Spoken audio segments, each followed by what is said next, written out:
গ্রামটার নাম কল্যাণপুর। এখানেই থাকে ছোট্ট বুদ্ধিমান ছেলে তিলু। তিলুর মা।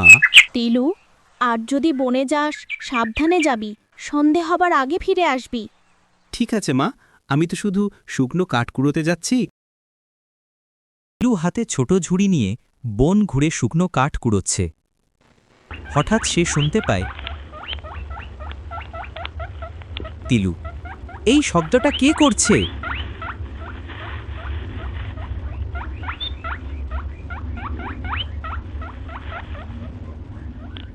সে গিয়ে দেখে একটা মোটা শুকনো গাছের ডাল নিচে পড়ে আছে, আর তার নিচে খরগোশের পা আটকে গেছে।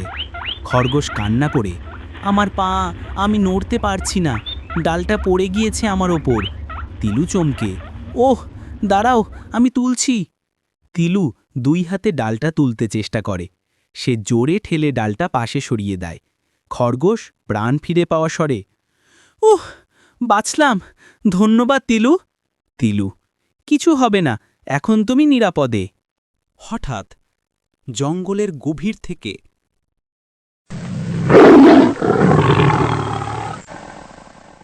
বাঘের গর্জন।